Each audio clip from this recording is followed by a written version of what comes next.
Komið blessu og sæl og velkomin í 21 á þessu fimmtudagskvöldi. Við förum norður. Já, förum víða, förum til dæmis í Gilið á Akureyri þar sem ég ræði við Þórodd Bjarnason, einn helsta byggðasérfræðing landsins flakkið á fólki á milli sveitarfélaga sem ekki að minnka og þegar hann skoðar til dæmis dæmigerð sveitarfélag þá sést að aðeins 15% íbúa eru búin að vera þar frá upphafi. Já, hinir eru aðkomnir. Já, fólk er ekki til friðs. Við viljum líka að kíkja örstutt í Árbæjarsafnið. Þar er Félag íslenskra hjúkrunarfræðinga að setja upp sögusýningu í tilefni 100 ára afmælis félagsins. Já, hjúkrunarstéttarinnar sem fór fyrst á hjólum á milli húsviðstjana. Já, akkurat það. Voru ekki sjúkrabílar til? Nei, og svo ætlum við líka að tala alveg meiriháttar kirkjulistahátíð sem að hefjast. 1. júní stendur yfir í 10 daga, verður í Hallgrímskirkju en flæðir yfir í Ásmundarsafn. Akkurat, yfir Eiríksgötuna. Já, Halldór Hauksson, hann kemur hingað til okkar, hann er einn þeirra sem er með verk á sýningunni. Halldór, frábær sögumaður, missið ekki af því. En við byrjum hins vegar á þingmanni sem er í gíslingu eins flokkana sem eru á löggjafarsamkomum þjóðarinnar. Helgi Hrafn er hvumsa og er sestur hjá Lindu Blöndal.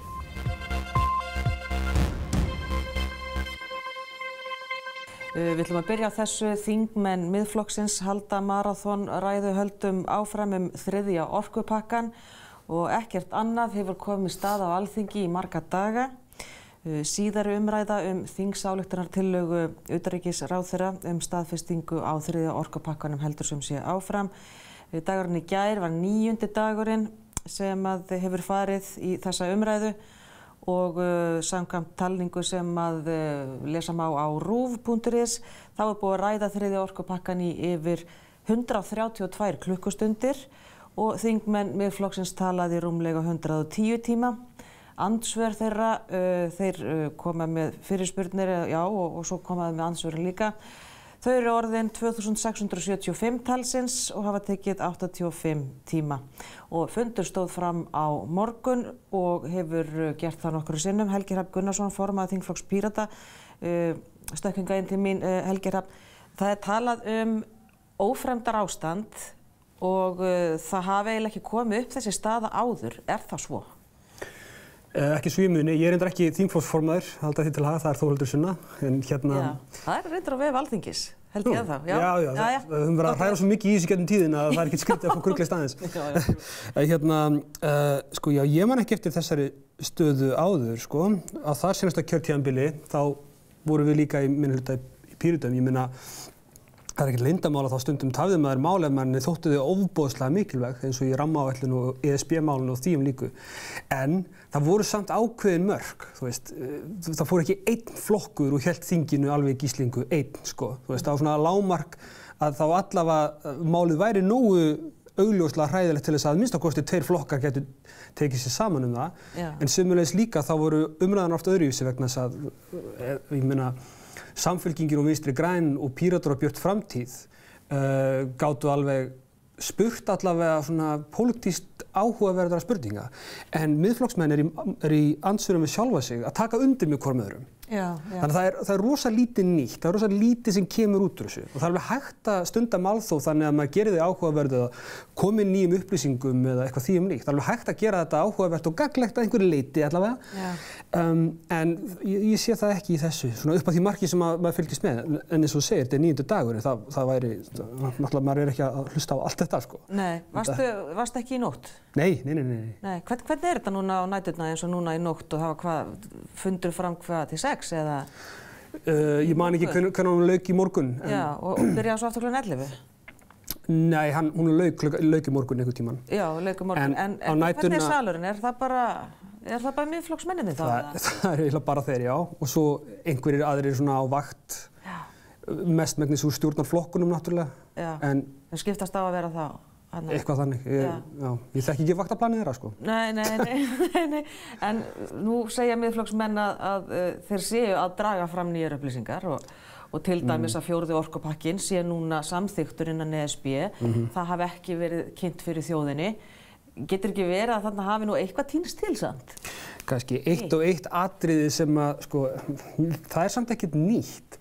Sko, 4. orkupakkin er ekki til umræðu á Alþingi. Og ef þeir telja að það sé hægt að hafna 3. orkupakkanum, þá hljóta þeir að telja að það sé hægt að hafna þeim 4. Þannig að mér finnst það bara að vera svona leið til þess að halda áfram að tala eitthvað. En ég meina, skilur, með þeim fyrirvara auðvitað, ég hef ekki verið að fylgjast með öllum þessum umræðum, þessum 130 klukkutímum, en það væri það mjög slæm nýting á tíma. Þannig að, þú veist, þeir geta alveg hent inn einum svona smáatriðum sem samt sko skipta engu máli þegar betur athugað. Yfirleitt þetta, og þegar ég hef aðeins svona tjúnað inn á þetta og fylgst með og tekið þátt eins og nýlega reyndar í gæraði fyrir dag, ég man ekki hvort það var, sem ég fór að taka þátt aðeins í umræðum með þeim. Þú veist, þá þetta samt, þetta í grunninn sömu álitamálin sem að ætti að vera löngu útrædd. Hvaða álitamál eru það? Það til dæmis það hvort það sé einhver vafi það hvort að þetta mál standist stjórnarskrá eða ekki. Það engin vafi það. Þetta stenst stjórnarskrána. Og í því felst spurningin, þetta of mikið valdaframsal? Og það engin vafi það. Nei, þetta ekki of mikið valdaframsal. Ekki umfram það sem hefur verið samþykkt með fyrsta og öðrum orkupakkanum? Bara EES-málum almennt. Við erum á sem samkeppnismarkaði náttúrulega í raforku. Já, og við tökum alveg þátt í alþjóðlegu starfi, skilur. Við erum í NATO, við erum í EES.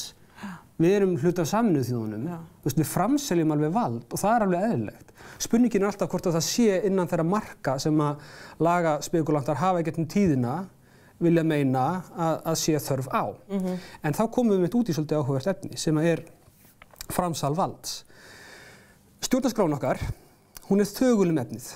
Hún segir ekkert framsal valds. Þannig að fyrir vikið það eina sem við höfum til leiðsagnar svona fræðileg nálgun svona einhverja fræðimanna út í bæ og með fullri virðingu fyrir þeim og þeirra starfi að þá eru þeir samt ekki löggjafarsamkundan og þeir eru ekki dómstólar, þeir eru innan gæsalappa bara fræðimenn út í bæ og það gott að blessa og mjög nauðsynlegt að hafa þá og hlýða það sem þeir hafa að segja. En það hins vegar engin almennilegur ferill til þess að ákvarða hvort að vald sé framseljanlegt eða ekki. Það á auðvitað að vera í stjórnarskrá og útkláfanlegt af dómstólum. En vegna þess að það þetta tómarúm í íslensku stjórnarskráni, að þá verður þetta alltaf pínulítið óljós spurning og alltaf svolítið háð svona einhverju fræðilegu mati sem aldrei alveg konkrétt. Það alltaf svona einhvern veginn og það var alltaf halda áfram að efast og það einmitt. Og þetta verður aldrei 100%. Hvorki í þessu málinni neinu öðru. Og sko niðurstöðunar yfirleitt svona að ef því óskýrara sem að valdaframsalið því nær það að brjóta stjórnarskrá. Þú ætlar að spyrja erum við það að brjóta stjórnarskrá núna? Já, það svona. En valdaframsalið eins og þú segir það náttúrulega sko nú þegar, ég meina við erum að innleiða regluverk frá Evrópusambandinu án þess að hafa áhrif svo sem á það. Þetta náttúrulega alveg þekkt. Já, við höfum einhver áhrif á það en ekki nóg mikið. Nei. Sko þetta með valdaframsalið, það sem skiptir svo miklu máli þar að við þurfum að hafa ákvæði í stjórnarskrá valdaframsal. Og það sem svolítið svona erfitt við þá umræðu að fólk mjög fljótt að gera ráð fyrir því að þegar maður stingi upp á valdaframsals ákvæði í stjórnarskrá þá sé maður sjálfkrafa stinga upp á því að það verði miklu auðveldara að framselja vald. Þegar það einmitt alls ekki punkturinn. Punkturinn að það sé einhver skýr lína einhvers staðar. Já, það þarf að vera það einhver skilgreining. Já. Og til dæmis eins og í frumvarpi stjórnlagaráðs og afleiddum skjölum eins og frumvarpi nýja stjórnarskrár sem Þannig að þarna liggur einn hundurinn grafinn í þessu máli. Reitt af því, já. Svo það sæstrengsmálið líka og það fréttist af einhverjum auðmanni sem var að safna pening til þess að leggja sæstreng. Einhver áhöld það, einhver enn að efast að Alþingi hafi síðasta orðið í hvort að svona sæstrengum muni nokkuð tíma verða lagður? Já, ég meina miðflokksmenn hafa ennþá sínar efasemdir það, en ekki ég. Nei. Eftir að hafa skoðað út frá þriðja orkupakkanum, sko, nú má vel vera að eitthvað í EES-samningnum sé hægt að nota til þess að kæra einhverjar ákvarðanir í kringum lagningu sæstrengs. Lagning sæstrengs frá Íslandi til Bretlandseyja væri stærsta og umfangsmesta sæstrengjaverkefni mannkynssögunnar. Já, 1200 kilometrar kannski. Já, 800 milljarðar eða svona cirka fjárlög. Þannig að, sko, það ekki eins og það væri bara einhver bjúrókrati Orkustofnun eða Acer sem myndi bara kvitta og það myndi fara að gerast, skilur. Þetta heljarna verkefni. Umhverfismat og allt þetta. Já, umhverfismat til dæmis, sem dæmi. Þannig að, sko, í svona stórum og viðamiklum umsóknarferlum þá eflaust eitthvað sem einhver getur kært einhvers staðar. En það sem vantar inn í þriðja orkupakkan sem andstæðingar hans hafa svo miklar áhyggjur af eitthvað sem sýnir fram á það að Acer eða ESA eða einhver annar heldur við sjálf munu nokkuð tíma koma að þeirri ákvörðun að leggja sæstreng. Og þau hafa ekki gögnin. Maður spyr og þá fær maður yfir svöru eins og það sé einhver hugmyndafræði ESB eða einhver vegferð sem að EES á eða eitthvað þýmlíkt. En ef ég spyr bara ákvæði, sýndu mér ákvæðin í pakkanum sjálfum, bara geðu mér málsgrein og grein og númer og einhverja leiðilegar tölur og svona dót, þannig ég geti fundið þetta og þá sýnaði mér ekki neitt sem að staðfestir það. Skilur. Þetta ekki það. Nei. Þannig að það er margt óljóst, er það bara ekki tilefni til þess að bíða með að afgreiða málið? Liggur á? Ég á þeirri skoðun að við höfum að bíða með þetta fram í haust, en ekki vegna þess að ég þurfi sjálfur svo sem meiri tíma. Ég meina, ég geta nýtt þennan tíma ágætlega til að kynna mér þetta þokkalega vel, en það er líka almenningur í Íslandi og það skiptir máli, jafnvel þótt að hann sé ekki að taka beinlínis ákvörðun þetta, þá finnst mér það bara í grundvallaratriðum skipta máli til þess að reyna að hefja upp smá virðingu fyrir Alþingi og því að lýðræðið yfir höfuð virki hérna almennilega. Það sé bara sýnd virðing fyrir því að fólk úti í bæ ekkert með allar þessar upplýsingar fyrir framan sig, ekkert endanlega í aðstöðu til þess að gera greinamun á því sem sagt. Og það mikið svona, má ég segja, upplýsingastríð. Það mikið. Já, ég meina, skilurðu? Ég meina að Orkan okkar er bara heil samtök sem bara beinlínis ganga út á það að hafna þessu. Að hafna þessu, já. Og fullt í þeirra málflutningi sem ekki á rökum reist. Ég alveg viss að þetta fólk sé með hjarta á réttum stað, skilur. Það bara að reyna að verja sjálfstæði Íslands og auðlindir okkar og það göfugt markmið. En þú ert að segja, það eru þarna grá svæði og Orkan okkar náttúrulega dregur bara ályktanir út frá því sem að þeir sjá fyrir sér að gæti gerst. En svo kannski spurningin, Helgi, er það þannig að segjum að það sé bara alveg á hreinu að Alþingi hafi ákvörðun þennan svo kallaða sæstreng. Er þá kannski vandamálið að almenningur bara treystir ekki alþingismönnum? Það er vandamálið, já. Það hugsar bara, ég meina hvers konar þing verður þá þar og hvernig verður það samsett? Já. Mun það ekki bara samþykkja þetta? Akkurat. Er það ekki bara líka partur af vandanum? Jú. Í það minnsta þá, ég meina heldur að sé einhver líkur á því að þessu verði frestað? Ég á svo erfitt með að svara svona vegna þess að ég veit ekki eins og hverja líkunar eru. Hvað á Steingrímur J að gera núna? Já, mér finnst hann bara að fresta þessu fram á haust og taka fyrir þau mál sem að bíða. Hvað bíður sem er mikilvægt? Já, auðvitað er þetta mikilvæg mál, en... Þetta er rosalega mörg mál, þú veist, ég þori ekki alveg að forgangsraða mig hér og nú, en svona eitt sem við mættum fara að tala sérstaklega út af þriðja orkupakkanum, er ný stjórnarskrá, sem er frumvarp sem að Píratar eru búin að leggja fram. En kemur það að? Aldrei að segja aldrei. Ég vil ekki fullyrða neitt slíkt, skilur. Ég bara vil ekki fullyrða það, en þess að ég veit það ekki og ótrúlega ólíklega hlutir gerast bara á hverjum degi. En þetta orkupakkamál, þetta finnst mér endurspegla rosalega mikið að það er mikil þörf á stjórnarskrárbreytingum. Þetta er ekki bara eitthvað svona gæluverkefni Pírata, skilur, eða eitthvað sem að þetta eru þetta er spurning eignarhald yfir auðlindum sem dæmi, yfir framsal valds, yfir þjóðaratkvæðagreiðslur, að þjóðin geti kallað til sín mál sem Alþingi hefur samþykkt. Þannig við erum að fá stórkostlegt tækifæri til þess að einmitt að glíma við þetta stóra mál núna, stjórnarskrármálið þá. Já. Og náttúrulega það sem kannski góða við þriðja orkupakka er að við fórum kannski að ræða málin orkuna. Já, mér hefur fundist skorta og hver á að dreifinni og kannski og hver má framleiða hana og allt það.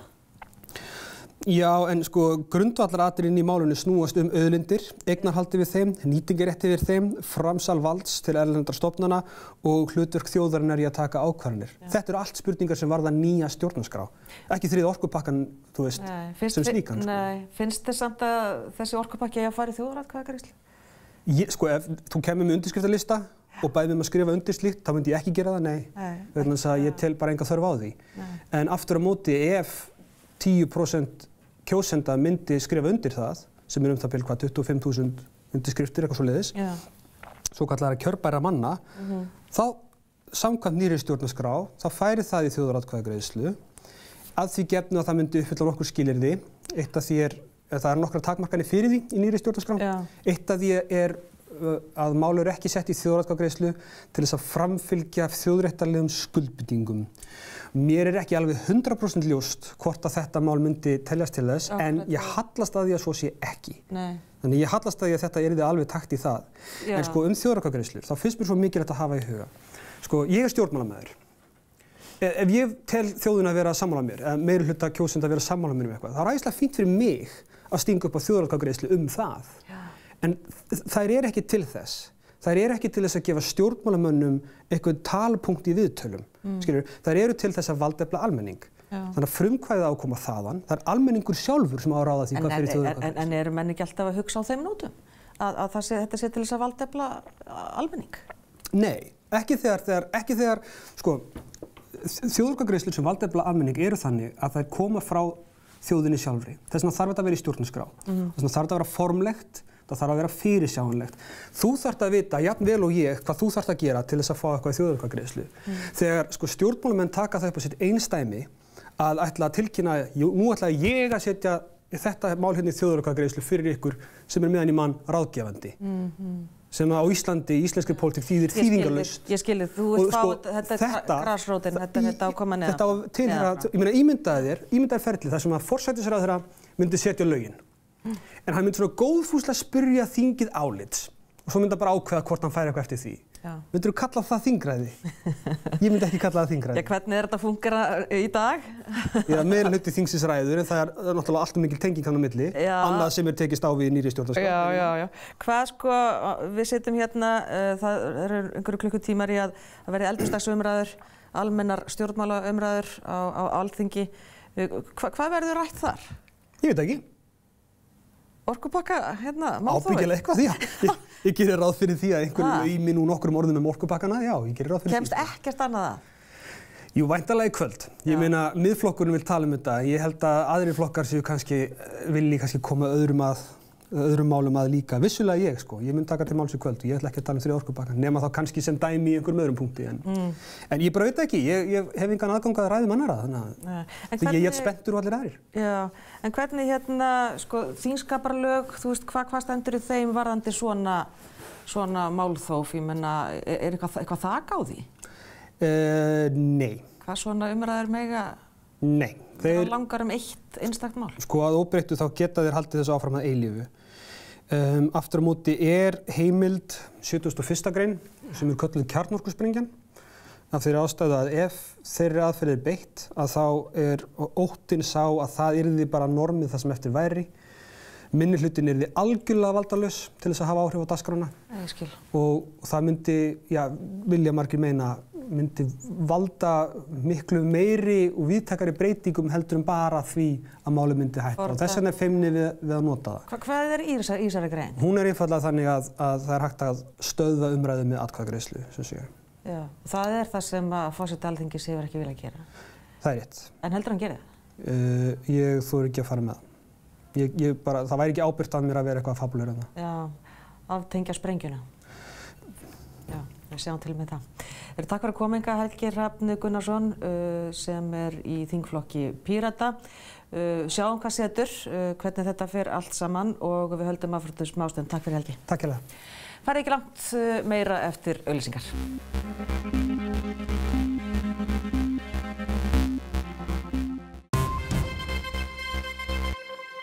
Og við ætlum næst norður og við ætlum að pæla í flakki fólks á milli sveitarfélaga. Fólk ekki til friðs.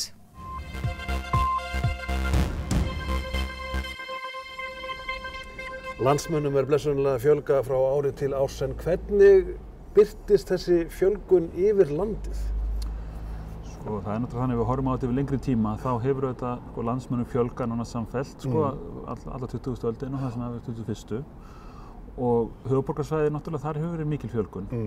Utan höfuðborgarsvæðisins hefur fólki líka fjölgað hægt og rólega. Já.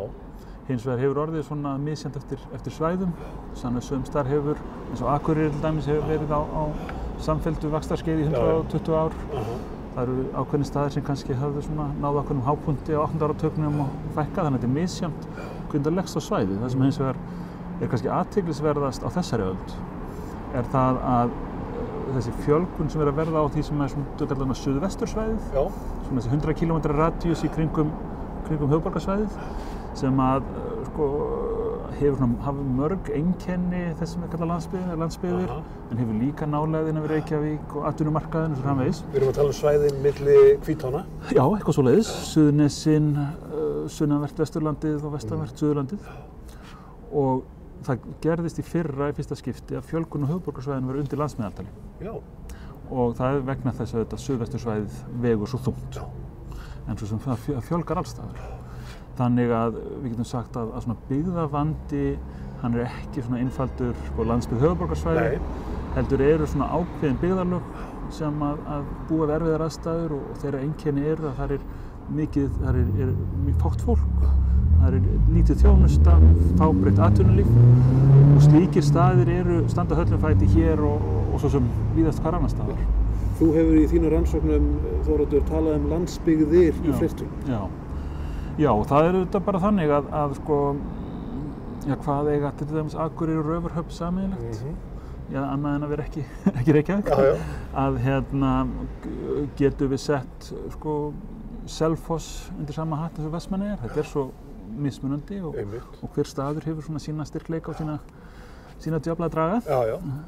En við höfum mikið talað brothættar byggðir á síðustu misserum og árum. Hvað þarf byggð að vera svo megi heita brothætt?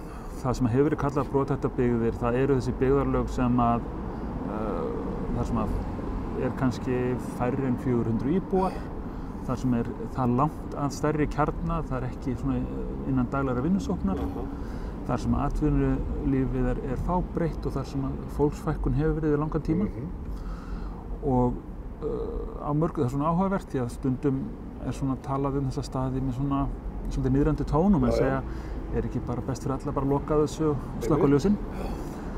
Og þegar maður talar við fólk sem býr í byggðarlögum sem hafa svona standa höllum fæti þessu leitum til, að þá fær maður svo sem alltaf sama svarið. Fólk segir já það ekki það að ég vilji fara, ég hangi hér á nöglunum það er bara ég ekki alveg sem ég geti verið. Þegar nú mistum við þetta og það verður erfiðara og erfiðara að halda fótfestu á stöðunum. Og þá hefur þetta verkefni sem kallað brothættar byggðir hefur svolítið gengið út á þetta að svona það sem stundum kallað valdefling, að fá fólkið á staðnum til að setja sig niður og velta fyrir sér í fyrsta lagi hvað getum við bara gert ef við tökum höndum saman. Við getum málað og lagað til og það ýmsir hlutir sem við getum gert bara sjálf. Svo kannski ákveðnir hlutir sem við þurfum aðstoð sveitarfélagsins ef við stærri sveitafélag. Ákveðnir hlutir getur kannski landsliðsamtök eða ríki hjálpað okkur með. En við skulum bara setja þetta niður. Hvað það sem fólk til þess þurfa til þess að geta lifað góðu lífi og hvernig getum við náð þeim markmiðum? Þetta umdeilt, Þóroddur, af hverju erum við endilega að hjálpa þeim byggðum sem eru veikastar fyrir en gleymum kannski þeim byggðum sem eiga mesta möguleika, eins og til dæmis Eyjafjarðarsvæðið? Jú, við getum kannski sagt eins og með Akureyri bara eins og með höfuðborgarsvæðið að það kannski gengur svolítið fyrir vélrafli. Að fólksfjölgun á Akureyri hefur verið þetta í kringum 150-200 manns á ári í 120 ár. Svo eru byggðarlög sem hugsa mjög hratt á ákveðnu tímabili, breytingar í sjávarútvegi, alls konar breytingar sem verða þannig að þeir standa höllum fæti. Og þá þetta svo sem bara sama prinsipið eins með velferðarkerfið. Hvers vegna veitum við heilbrigðisþjónustu þeim sem á henni þurfa að halda? Af hverju veitum við menntun þeim sem þurfa á henni að halda? Af hverju veitum við byggðastuðning þeim byggðarlögum sem þurfa á því að halda? En þetta eðlileg þróun að það fækki á einhverjum svæðum og það fjölgi á öðrum? Þetta ekki að gerast allan heim? Jú, það sem náttúrulega líka hefur gerst að það alls ekki þannig að þú horfir á fámennar byggðir, það ekki þannig að þar sé upp til hópa fólk sem eru aldrei búið annars staðar. Það nýleg könnun sem sýnir það að í þessum byggðakjörnum sem eru með færri en 2000 íbúa að það eru 15% sem hafa aldrei búið annars staðar á þessum stöðum. 85% annarkvort eru frá stöðunum fluttu burt og koma aftur eða koma einhverstaðar annars staðar frá. Það mjög mikill hreyfanleiki í íbúafjöldanum og þeir sem búa á þessum minni stöðum, þeir hafa náttúrulega kosið að búa þar og þeir náttúrulega kjósa að búa þar á hverjum degi. En þetta getur verið mismunandi eftir bara aldurskeið. Ef þú ert tvítugur, að þá kannski viltu vera á stað þar sem fjölbreytt skemmtanalíf og mörg menntunartækifæri framvegis. Þegar þú ert kannski á þeim aldri með lítil börn, þá ertu að leita að stað þar sem þú getur fengið ódýrt, stórt húsnæði, öruggt umhverfi fyrir börnin. Stutt að fara. Þegar sko, aldurinn færist yfir, þá kannski fer að skipta meira máli, nálægð við sérhæfða heilbrigðisþjónustu, og svo framvegis. Þannig við sjáum það líka gerast að það allavega að það vanti fólk milli 20 og 40 í ákveðin byggðarlög, að það ekkert sérstætt vandamál. Ekki frekar að það ef þú horfir á sko, póstnúmer 101, að það ekkert sérstætt vandamál hvað eru margir til 20 og 40 þar. Skiljið það bara, þetta hentar fólki ákveðin æviskeiðum. Erum við að sjá sömu þróun gerast hér á Íslandi og í þeim löndum sem við viljum helst bera okkur saman við? Að mörgu leyti. Þessi vöxtur í seilingafjarlægð frá borginni, þetta hefur verið að gerast alls staðar og það sem líka gerist að þessi svæði stækka eftir því sem að tækninni fleygir fram. Það eru kannski ekkert margir sem eru þannig að þeir þurfa aldrei að mæta í vinnuna, en það eru fleiri og fleiri sem geta mætt í vinnuna 3 í viku. Eða geta unnið að hluta til heima, hluta til þurfa að mæta og eftir því sem tæknin leyfir þér að mæta sjaldnar að þá getum við sagt að þessi svæði stækki hægt og rólega. Þannig að þetta hefur gerst alls staðar. Það sem er kannski merkilegt hér að ef við horfum á fólksflutninga milli landa að oft hafa menn einhver áhyggjur af þessu að okkur stafi einhver ógn af fólksflutningum milli landa að það eru öll landsvæði á Íslandi sem eru í plús. Það eru öll landsvæði á Íslandi sem eru þannig að það eru fleiri sem flytja þangað frá útlöndum heldur en þaðan til útlanda. Það er merkilegt. Alveg saman hvort það séu Vestfirðirnir eða Norðausturhornið eða Austurland hvert við lítum. Alls þar eru við í plús gagnvart útlöndum. En öll byggðarsvæði í Íslandi hafa veikleika og styrkleika og sterkasta svæðið, Reykjavík, hefur sína veikleika sem gríðarleg umferð, sem segja óbærileg umferð og rándýrar eignir. Við erum að sjá 100 fermetra blokkaríbúðir í miðbænum á 100 milljónir. Þetta fælir fólk frá. Sérðu þá þróun gerast í auknum mæli? Jú, þetta náttúrulega svo sem allstaðar þannig að það sko rándýrt að búa í miðborgum. Og borgir að verða alltaf dýrar og dýrar. Jú. Og á sama tíma að vera auðveldra að búa utan þeirra. Þannig að það svona þessi tveir þetta togast á. Og þess vegna sjáum við að sko byggðamynstrið hefur breyst mjög mikið og það erfitt ef þú horfir á sko austurströnd Bandaríkjanna. Það var náttúrulega ákveðnu tímasamgastæði. Hér Boston, hér New York, hér Washington. Nú þetta svo sem orðið samfellt borgarsvæði öll austurströndin en mjög mismunandi. Þannig að það eru svona minni bæir og þorp og það eru stórborgir og fólk velur sér búsetu innan þeirra. Og heldur þetta gerist hér á Íslandi? Og þetta hefur gerst hér á Íslandi. Þetta bara nákvæmlega það sem við erum að sjá gerast. Og í auknum mæli? Já, þetta getum við séð sko ef við horfum á vöxtinn á eins og þessu suðvestursvæði sem er að mörgu leyti mjög merkilegt. Vegna þess að þar getum við sagt að það er svæði sem að sumu leyti nýtur góðs af nálæðinni, varðandi þjónustu og atvinnu og svo framvegis. Þeir finna líka meira fyrir soginu heldur en okkur annar. Það sé erfiðara að halda heilbrigðisþjónustu í heimabyggð, það er erfiðara að halda hlutum þegar að það er svona miklu stærra byggðarlag í nágrenninu. Og þar getum við alveg hugsað okkur að segjum á Selfossi geta búið 2 manneskjur hlið við hlið. Önnur þeirra býr þar og svona lítur á þetta sem útkaurir á Reykjavík, keyrir á hverjum degi og svona. Í næsta húsi býr kannski einhver sem lítur á nálæðina við Reykjavík meira eins og nálæðina við fiskimið, skilurðu. Að þú ert hér, þetta er þitt byggðarlag, en það að vera nálægt borg, að það veitir þér alls konar tækifæri. Þú ert samt, þú lítur ekki á því sem útkaurir.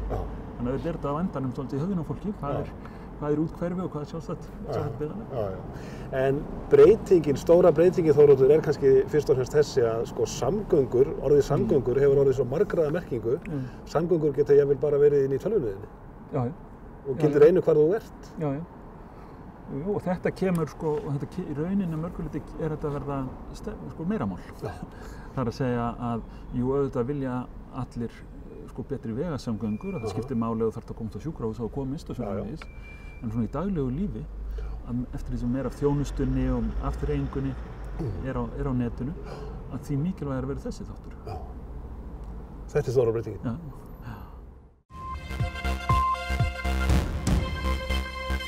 Komið sæl á nýjanleik. Kirkjulistahátíð er að hefjast á Ísalandi í 15. sinn sem hún er haldin, 4 ár frá þeirri síðustu og menn eru svolítið komnir í spreng og ætla að vera næstu 10 daga, fyrstu 10 dagann í júní með þessa miklu hátíð. Já, 1. júní þá hefst hún og meðal þeirra sem er með verk á henni er Halldór Hauksson, Halldór, sko, það búið að safnast mikið upp á þessum 4 árum og þegar maður fer yfir dagskrána, hún alveg gríðarlega viðamikil og þarna nú kannski svona svolítið listasöguleg tíðindi.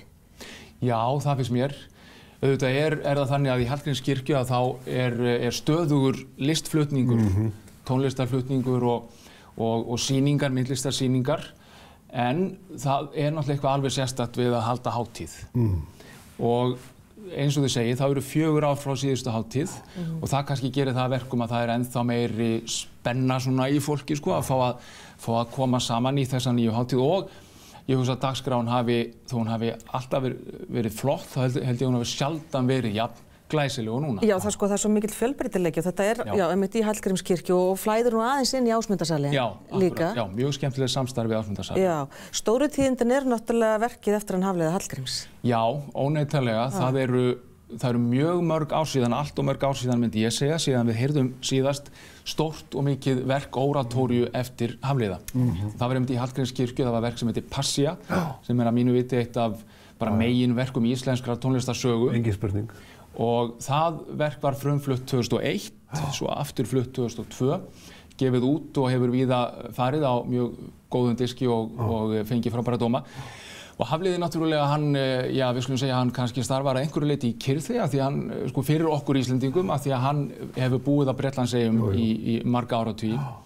Og ég held að við vitum kannski of lítið það sem hann hefur gert. Alltaf þá frábæru flytjendur út í heimi, stóru nöfn sem hafa spilað hans músík. Og nú sem sagt komið að því að hann hefur samið nýja óratóríu, verk fyrir kóra meira segja, bæði mótettukórinn og skólakantórum, báða kóra Hallgrímskirkju, hljómsveit og einsöngvara. Og byggt á latneskum textum sem hann hefur sjálfur tekið saman, annars vegar úr Jóhannesarguðspjalli og þar umfjöllunarefnið upprisan, uppstigningin, Jesú og þau undur sem að tengjast því og svo latnesk miðaldarljóð, fornaldarljóð sem hann svona fléttar saman sem einhvers konar viðbrögð við því sem að hann velur úr Jóhannesarguðspjalli. Fyrir þá sem ekki vita, hvernig varð kirkjulistahátíð til og ekki rétt hjá mér að sko hún var haldin með fárra ára millibili framan af? Jú, já, annarkvert ár var hún lengst af haldin. Já, það var náttúrulega þannig að þegar að Hörður Ásgeirsson kom til starfa í Hallgrímskirkju að þá var hann fullur af starfskrafti og orku. Sem ungur maður og norðan. Sem ungur maður og sem hann reyndar ennþá og vantar ekki neitt upp á það. En þá fannst honum og þeim sem að komu þarna að því að stofna Listvinafélag Hallgrímskirkju og mótettukórinn að það vantaði vettvang til þess að flytja stór verk og vera með svona nokkura daga hátíð. Og fyrsta hátíðin var haldin 87 og síðan þetta sem sagt 15. hátíðin, hún var til að byrja með einmitt, var hún annarkvert árið sem að listahátíð var ekki. Munið þegar að listahátíð var annarkvert ár, svo fór hún yfir á hvert ár og þá svona var þetta aldrei erfitt að keppa við hana þarna í kringum hvítasununa sem sagt á vorin en núna hefur það reynda breyst aftur hjá listahátíð en svo sem sagt kemur það stundum fyrir að það verður pínulítið rof eins og þarna að núna eru 4 ár síðan og þá verður þetta bara ennþá meira spennandi þegar hún fer af stað aftur. En þetta eru viðburðir sem að þú getur keypt inn á staka viðburði en svo náttúrulega þetta kirkjan opin. Já. Og maður getur bara gengið inn og hlusta á Bach. Já, það sko sannarlega þannig því að stór hluti af kirkjulistahátíð hefur alltaf verið helgihaldið í kirkjunni á þeim dögum þegar hátíðin haldin og sem sé lengst af til að byrja með í kringu hvítasunnu og núna aftur og það er mjög ríkulegt helgihald á þessari hátíð og það eins og þú segir hægt að heyra bara hreinlega Bach-kantötur fluttar af frábæri barokksveit sem skipuð fólki sem að kemur utan úr heimi og hefur reynda komið oft til þess að spila með kórum Hallgrímskirkju. Það er fólk sem er sérhæft í því að spila á gömlu hljóðfærin, barokkhljóðfærin í hinni svokölluðu upprunastefnu og kemur saman til þess að spila Bach. Og svo fáum við líka gestakóra í nokkrar af þessum messum, það er sjómannadagur líka og svo það eru alls konar hátíðir inn í þessari hátíð og við fáum Gradoli Nobili stúlknakórin frábæra og hljómeiki Þannig að það er sannarlega hægt að heyra mikið af músík fyrir engan pening og auðvitað er hægt að skoða sýninguna Finnboga Péturssonar, svona fanga stemninguna í henni og hún reyndar fanga stemninguna líka í Hallgrímskirkju því að hann hefur sett upp hljóðnema í svona fallegum kransi í kirkjunni, það er hluti af sýningunans sem að munu á meðan hátíðin stendur yfir og lengur nema það sem að heyrist af umhverfishljóðum í kirkjunni og leiða þau yfir í Ásmundarsal. Þannig að þar er hægt að heyra og upplifa stemningun í Hallgrímskirkju. Þannig verða líka tónlistar uppákomur sem að svona sameina þessa tvo staði. Já, og það verður náttúrulega eitthvað spjallað. En þarna er spænsk listakona.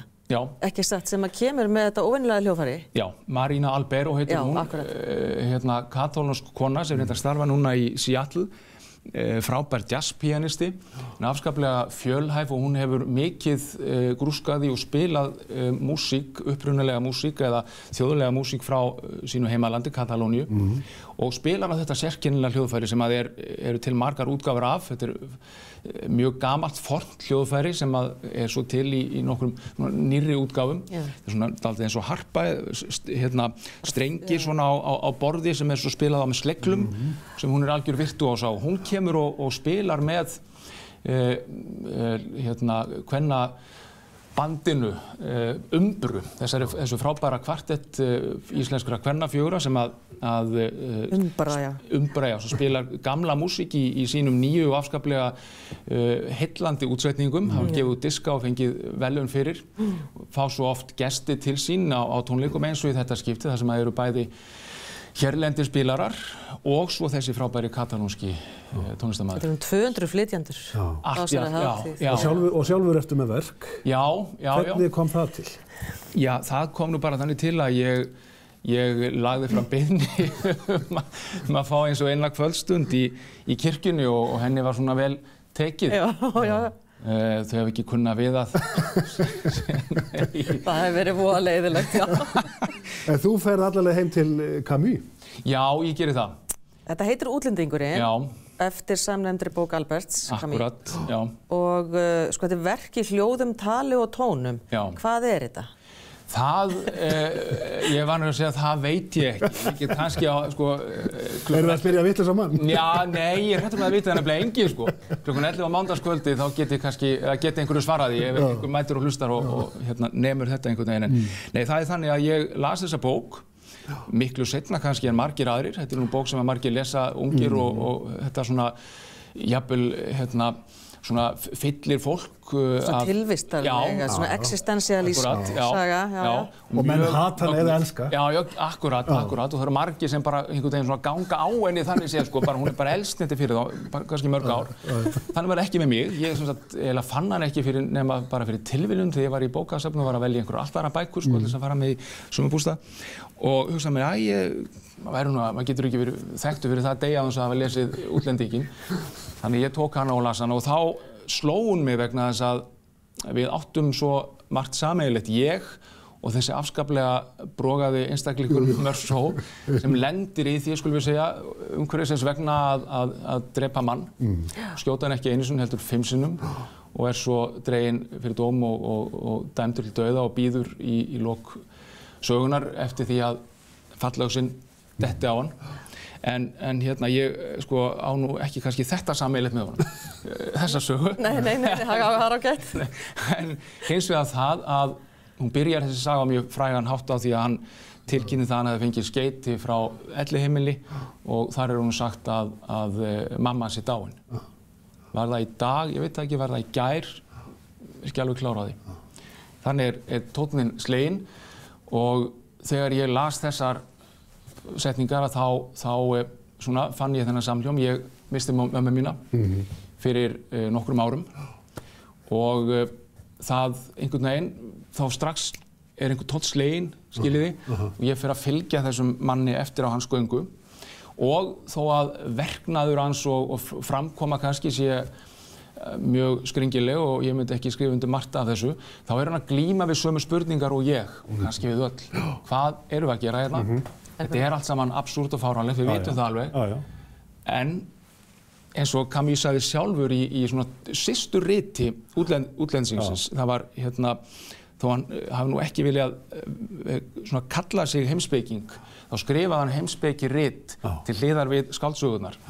Og í goðsögninni Sísifos, þá byrjar hann einfaldlega á því að segja það að eina og stóra heimspekilega spurningin sjálfsmorð eða ekki sjálfsmorð. Það sem við stöndum, að þetta eiginlega fyrsta spurningin og eina spurningin sem skiptir einhverju máli.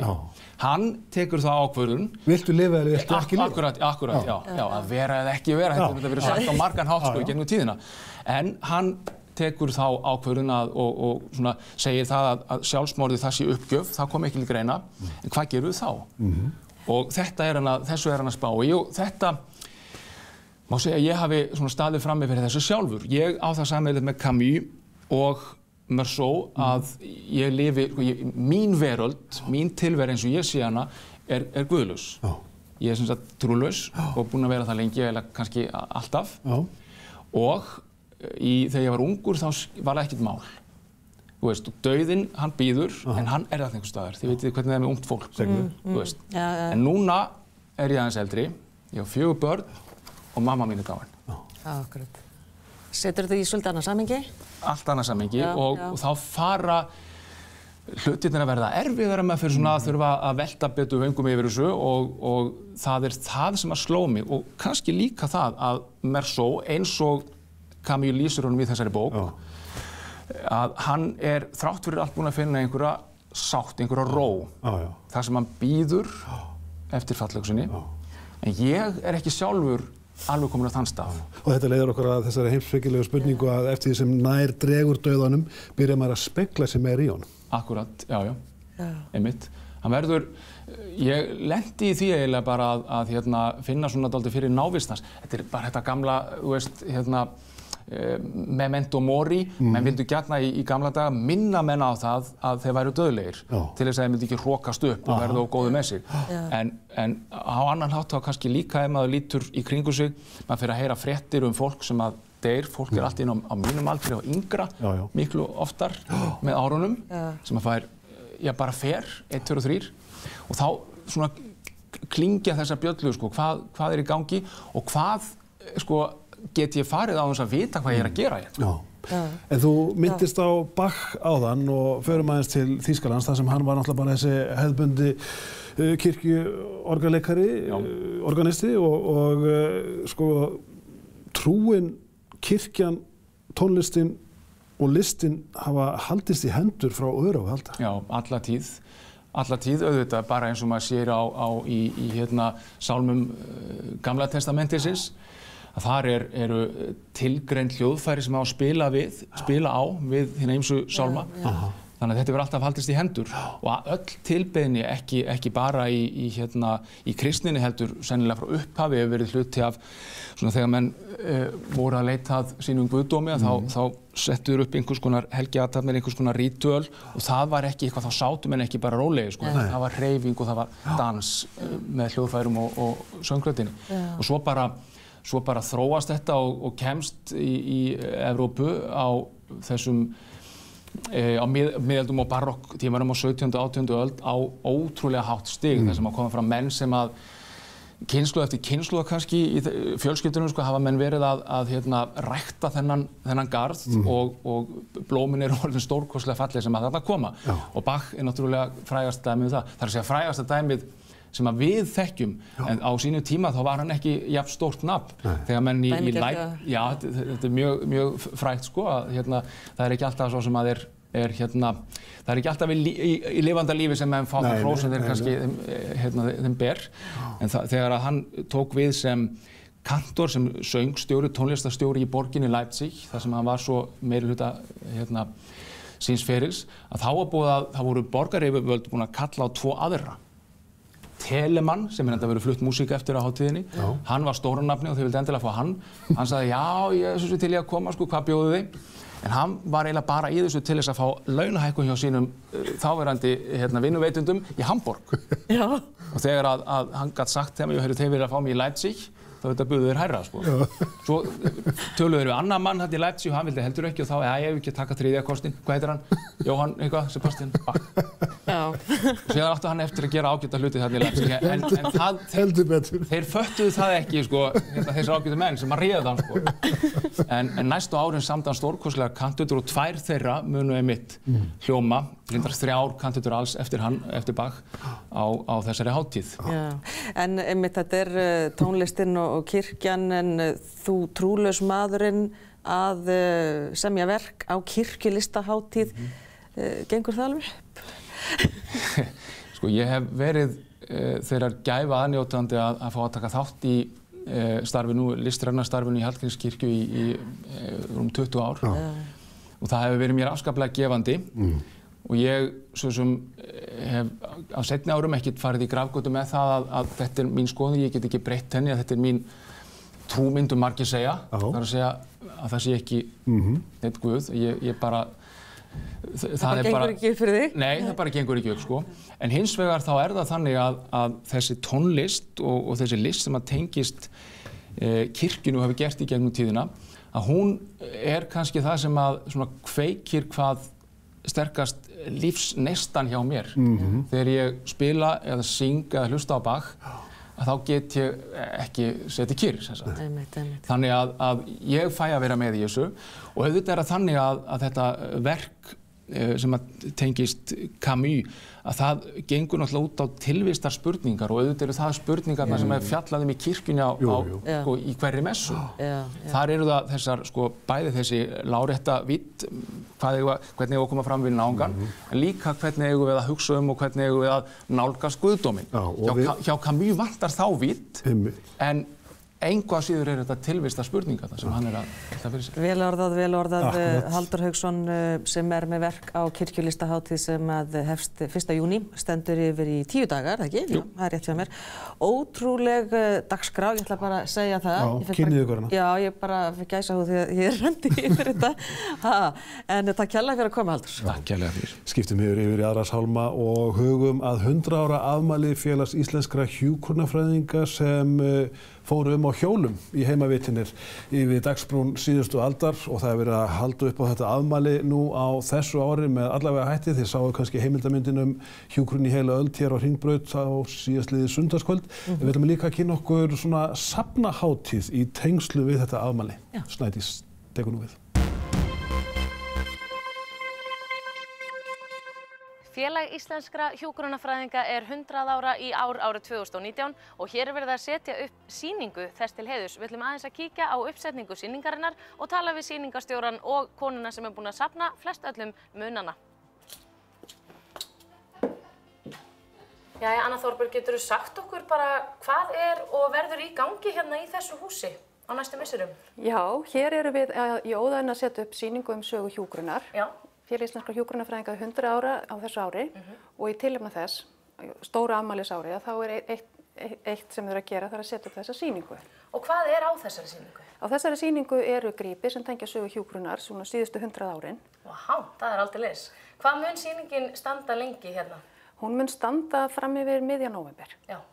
Opnar 19. júní á konudaginn. Já, en segðu mér, einhverjir viðburðir sem að tengjast sýningunni og verða kannski í sumar og fram með haustinu? Já, það verða bæði verða leiðsagnir og svo verður fjölskyldudagur sem Félag íslenskra hjúkrunarfræðinga heldur 15. ágúst, þangað sem öllu landsmönnum boðið og það verður heilmikið að vera. Og svo verður safnfræðsla sem Árbæjarsafnið eða Borgarsögusafnið stendur fyrir, sem að verður kynnt skólum næsta haust. Auk þessi verða einhverja leiðsagnir og fyrirlestrar og slíkt sem í burðarliðinu. Segðu mér Bergdís, nú ert þú búin að vera að safna munum. Hversu lengi? Já, ætli það sé ekki svona 25-30 ára, eitthvað svoleiðis. Þannig byrjaði þetta kannski sem áhugi hjá þér? Nei, ég veit ekkert af hverju þetta byrjaði. Ég bara fann alls konar dót upp á Landspítala þegar ég var að vinna. Já. Af því ég var svolítið mikið í svona öllu mögulegu og svo fann ég bara þessa gamli kjóla, þetta allt kjólar sem ég hef fundið upp á Landspítala. Þetta var bara geymt og gleymt og engin vissi neitt í rauninni til hvers var verið að geyma þetta. Svo þú hefur fundið mikið af búningum og svoleiðis á Landspítalanum, en þú hefur verið að safna bara héðan og þaðan og hvaðan mikið af þessu að koma? Þetta er mest af Landspítalanum, þetta mikið úr kennslugögnum hjúkrunarskólans, Hjúkrunarskóla Íslands og svo hérna á sýningunni erum við með muni frá Akranesi og Stykkishólmi. Já. En mikið af þessum gömlu munum bara safnaði ég og gemdi bílskúrnum heimi á mér. Jæja. Svo að það var nú mikil gleði þegar ég var ráðin 2007 til þess að vinna með Þjóðminjasafninu og ég var í 5 eða 6 ár sem ég vann með Þjóðminjasafninu að skrá alla þessa muni, alla þessa kjóla og allt þetta. Og var þetta mikið? Já, þetta eru alltaf ekki verið svona, ég veit ekki, 2.000-3.000 munir. En nú starfaði þú sem hjúkrunarfræðingur frá unga aldri. Finnst þér ekki svolítið skrítið að vera að setja hlutina sem þú starfaðir við á safn? Jú og nei, það er náttúrulega bara breytt í tíma. Þú lappar inn á sjúkrahús í dag og það er ekkert eins og það var þegar ég byrjaði fyrir 60 árum. Akkurat. Því ég byrjaði að læra 1961. Já. Þannig að það eru orðin æði mörg ár síðan og mikla breytingar sem hafa átt sér stað. Hvað heldur að muni koma gestum sýningarinnar mest á óvart hérna? Ég veit það ekki. Ég held að búningarnir muni vekja mikla athygli og svo held ég bara hönnunin á mununum. Þið ættu að sjá marga muni hvað það rosalega falleg hönnun á mununum. Já. Og svona, já, okkur til skemmtunar sko á þetta þvagflaska fyrir konur. Hún svolítið... Já, hún bara rétt mótuð. Já, og svo eins og þessi gripur, hann rosalega fallegur. Þetta þvagflaska Karla og hann þannig að það er betra að halda á henni heldur ef það eru alveg rúnar. En þetta í rauninni alveg laukrétt hönnun? Já. Svona eftir... En svona var þetta nú og það eru mikið á svona munu sem svo fallega hannaðir. Það verður spennandi að sjá sýninguna þegar hún alveg komin upp, en hér þið í óða önn að setja hana upp. Er mikil vinna að setja upp svona sýningu? Já, guð mig góður. Ég geti þetta aldrei verið með hér fagmenn alveg hreint úr öllum áttum. Og fyrir mig sem að kem bara beint á spítalunum, ég hef lært mest af öllum hérna. Bara að vinna með öllu þessu flotta fólki. Alls konar hönnuðir og bara nefndu það. Fornleifafræðingar, sagnfræðingar og það bara, þetta er mikill lærdómur á gamansaldri.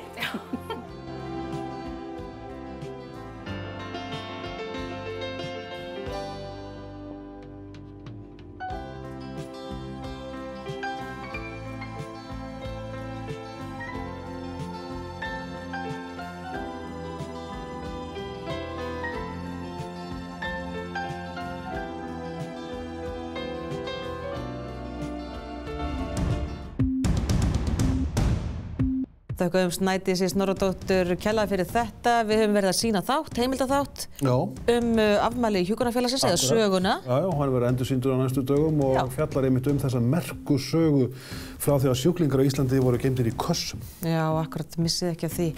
En við verðum með úrval af því góða sem við höfum verið að gera á morgun og hinn, en þangað til, verið þið sæl. Og njótið uppstigningardagsins í hvívetna.